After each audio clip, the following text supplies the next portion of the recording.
우리가 읽어가는 성경은 잠언서 13장 내용입니다. 이 잠언서 13장의 내용을 통해서 몇 가지 주제들을 우리가 좀 생각해 볼 수 있겠는데, 사람의 소원 혹은 갈망 이런 부분들에 대한 말씀이 우리가 읽은 13장 뒷부분에 좀 이런 말씀들이 소개가 되고요.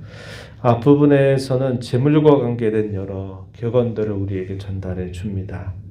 그리고 이러한 일들에 있어서 여전히 강조가 되고 있는 것은 지혜의 말씀을 잘 듣는 부분 또한 역시 말씀 속에서 강조가 되고 있어요. 그래서 우리가 이러한 짤막짤막한 주제들을 가지고 생각을 해볼 수 있습니다. 오늘 우리가 읽은 이 말씀에 보면은 이 재물에 관해서 우리가 어떠한 생각을 가져야 될 것인가 하는 것을 정리해 볼 수 있겠는데, 그 부분을 중심으로 함께 생각을 좀 해보기를 원합니다.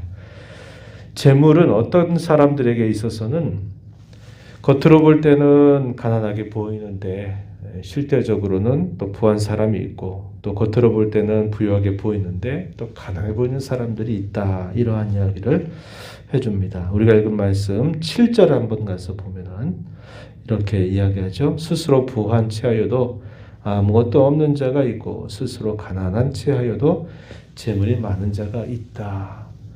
세상을 살다 보면 항상 다 그런 건 아닌데 그러한 사람들도 있다라고 이야기를 해줍니다.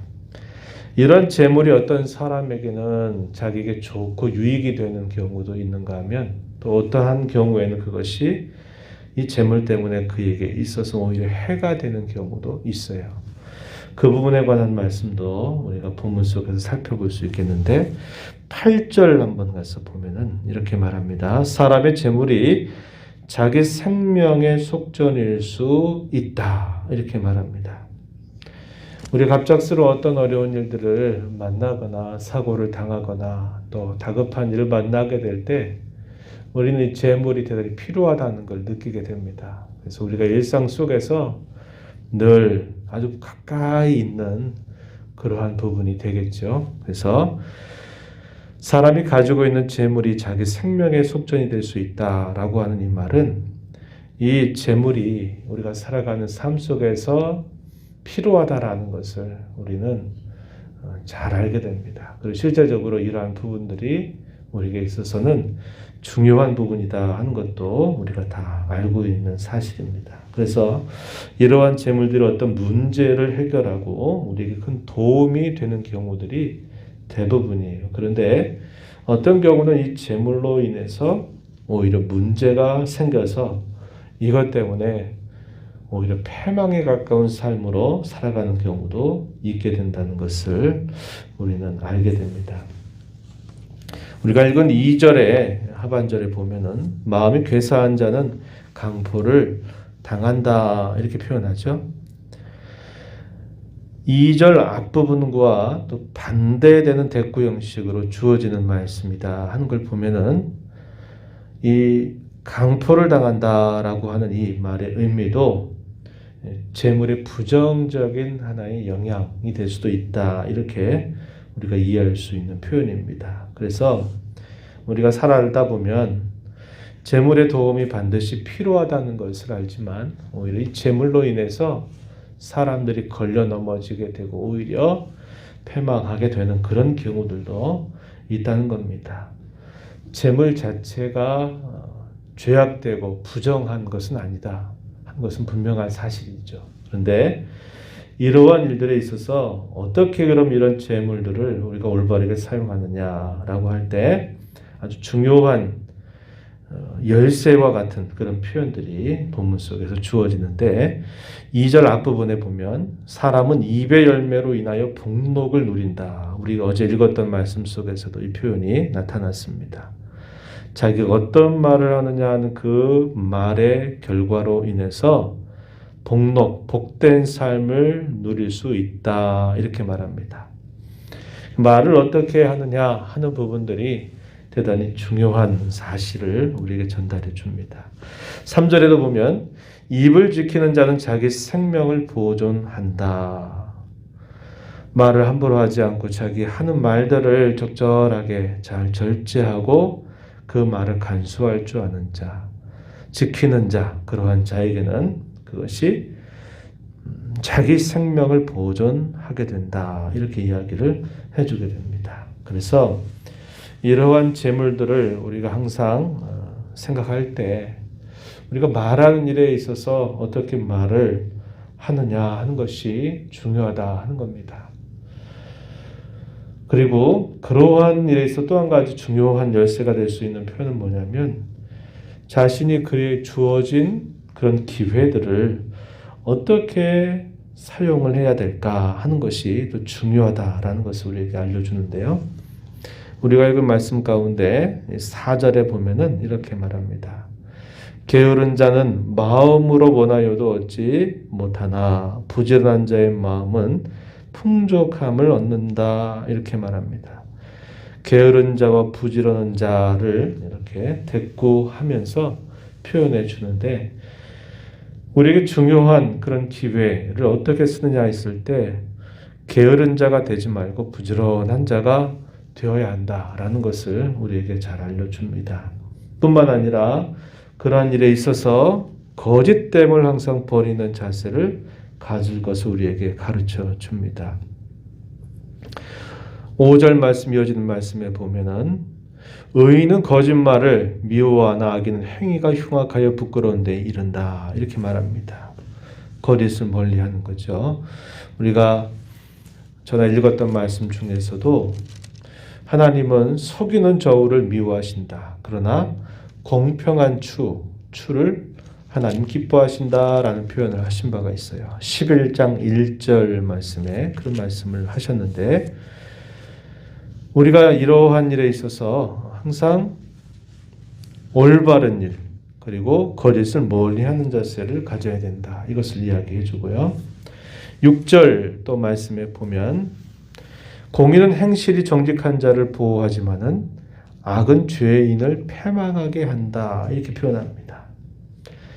자기에게 주어진 기회 속에서 부지런하게 자기에게 주어진 기회를 잘 선용하는 일 그리고 그러한 과정에서 공평과 정직을 구하는 일들 또 공의를 구하는 이런 자세 이것이 대단히 중요하다라는 겁니다.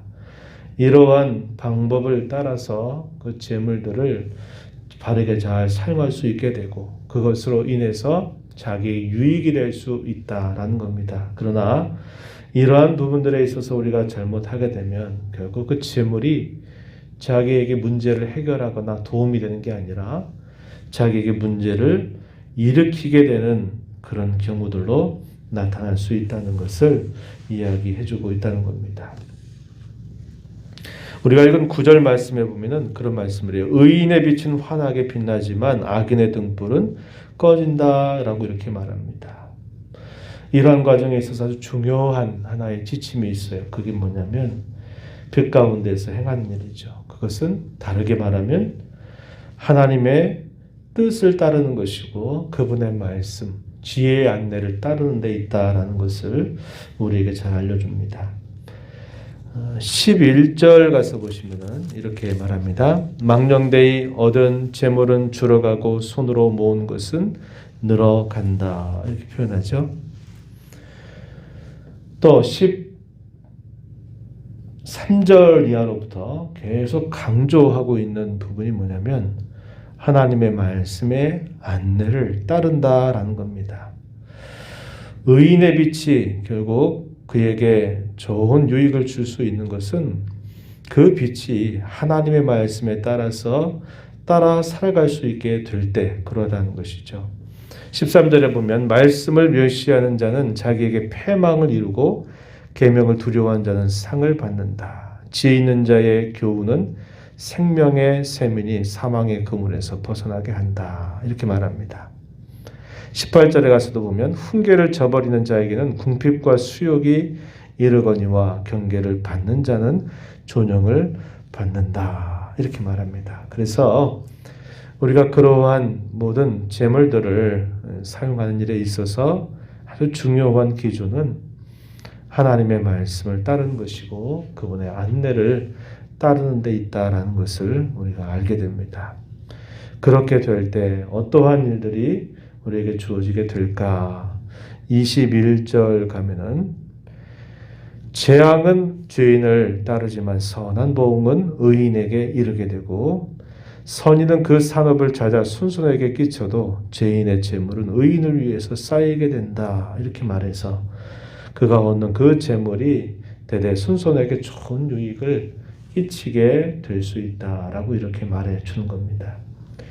그래서 우리가 살아가는 삶 속에 재물은 반드시 또 필요하고 그것 자체를 죄악으로 여기지 않아요. 그러나 그것이 어떻게 될 때 자기에게 정말 유익이 되고 또 어떤 문제를 만났을 때 그 문제를 해결하게 될 수도 있지만 그러나 어떤 경우에는 반대로 그것 때문에 문제를 스스로 야기시키고 그것으로 인해서 패망할 수도 있다는 것을 이야기해 줍니다. 그러할 때 우리가 말을 어떻게 하느냐 하는 부분들이 굉장히 중요하고 우리에게 주어진 기회를 잘 선용하는 자세를 가지면서 항상 하나님의 말씀의 안내를 따라서 늘 살아가는 삶을 우리가 잊지 않게 될 때 그것이 우리에게 큰 유익이 될 수 있다라는 것을 우리가 이런 말씀들을 함께 종합적으로 살펴볼 수 있다는 겁니다. 이 한 해 동안 우리가 또 살아가면서 우리의 삶에 필요한 것들을 위해서 또 적절하게 필요한 재물들이 있어야 되겠고 또 우리에게 소득이 있어야만 또 이 한 해를 우리가 살아가게 될 겁니다. 저와 여러분에게 주어진 기회들을 잘 선용하는 일들, 우리가 항상 말하는 일에 있어서 늘 조심하는 일들, 그리고 무엇보다 하나님의 말씀의 안내를 잘 따르게 될 때 우리가 그것들을 통해서 오히려 선하고 좋은 일들, 하나님 기뻐하시는 일들을 이루어갈 수 있다라는 것을 배우게 됩니다. 이러한 말씀들에 주의하면서 또 이 한 해 동안 우리가 힘써 주님 앞에 살아가게 되는 복된 삶이 되기를 축복합니다. 하나님 아버지, 이 새벽 시간에도 저희들을 주께로 인도해 주셔서 오늘도 새날을 허락하신 하나님 앞에 나와 입술을 열어 찬양을 드리게 하시며 오늘도 저희가 주시는 말씀들을 살펴보게 하시고 기도하며 이 하루를 주님 앞에서 주와 함께 시작하게 해주심을 참으로 감사드립니다. 지난 하루 동안 또 허물과 죄, 또 여러 주의 기대를 저버리며 살았던 저희들의 연약함, 부족함을 모두 용서하시고 우리에게 주신 이 새로운 한날을 더 기쁜 마음으로 더 결심하는 마음을 가지고 주님 앞에 믿음으로 살아가는 저희들 모두가 되게 해주시기를 간절히 바라옵나이다. 이 땅에 살아가는 동안 저희들에게 필요한 재물들이 늘 있어야만 됨을 깨닫습니다. 그것이 저희들에게 좋은 유익이 되고 그것이 더 많은 사람들에게 선한 영향력을 발휘하고 자자손손 그것이 좋은 유익이 줄 수 있으려면 저희가 말하는 일에 있어서 얼마나 주의를 기울이며 살아야 될 것과 저희들이 살아가는 삶 속에서 주어진 기회를 바르게 잘 선용하면서 또한 하나님의 말씀의 안내를 잘 받아서 그 안내를 따라 살게 될 때 그렇게 될 수 있음을 저희가 배웁니다. 재물 때문에, 이 물질 때문에 쓰러지고 넘어지고 또 신앙에서 뒤로 퇴보하는 경우들이 얼마나 많은지 저희가 늘 주위를 살펴볼 때 이러한 경우들을 많이 지켜보게 됩니다. 이러한 일에 있어서 항상 주의를 기울여서 이 재물을 통해서 오히려 하나님의 영광을 구하고 또 주님께 기쁨을 드리는 그러한 삶이 되도록 저희들을 붙들어 주시고 인도하여 주옵소서. 오늘도 하나님의 은혜를 사모하고 주 앞에 나온 모든 심령들을 용납해 주시고 간구의 귀를 기울여 주시며 기도 가운데 주님과 교제하는 귀한 시간 되도록 인도하여 주시옵소서. 예수님 이름으로 기도하옵나이다. 아멘.